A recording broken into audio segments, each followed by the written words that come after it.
নমস্কার বন্ধুরা, তোমরা সবাই কেমন আছো? আশা করছি সবাই খুব ভালো আছো। আজকে আমি এঁচড়ের খুবই টেস্টি একটা রেসিপি নিয়ে এসেছি।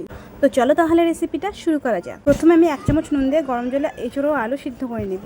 তারপরে মশলা করে নেব, যেমন কাঁচা লঙ্কা, আদা, রসুন, জিরে, দারচিনি, গোলমরিচ সব কিছু ভালো করে মিক্স করে পেস্ট করে নেব। তারপরে সিদ্ধ করে রাখা এঁচড় ও আলুগুলো তুলে নিব। অন্যদিকে আমি গরম তেলে ফোড়নে দিয়ে দেবো একটা তেজপাতা, দারচিনি, জিরে। ভালো করে একটু নেড়ে চেড়ে পেঁয়াজ কুচি দিয়ে দেবো। বেশ লাল লাল করে পেঁয়াজ কুচিগুলো ভেজে নেব। তারপরে আগে থেকে যে সিদ্ধ করে রাখা ছিল এঁচড় ও আলু, ওইগুলো দিয়ে দেবো। দিয়ে ভালো করে একটু নেড়ে চেড়ে ভেজে নিতে হবে। বেশ লাল লাল করে ভাজা হয়ে গেলে আগে থেকে পেস্ট করে রাখা মশলা দিয়ে দেবো। সামান্য জল অ্যাড করে তারপরে আমি কিছু গুঁড়ো মশলা অ্যাড করবো, যেমন হলুদ গুঁড়ো, ধনে গুঁড়ো, জিরে গুঁড়ো, লাল লঙ্কার গুঁড়ো, 1 চামচ নুন দিয়ে ভালো করে মিশিয়ে নিব। তারপর মিডিয়াম সাইজের টমেটো কুচি দিয়ে দেবো। তারপর আমি ফেটিয়ে রাখা টক দই দিয়ে দেবো।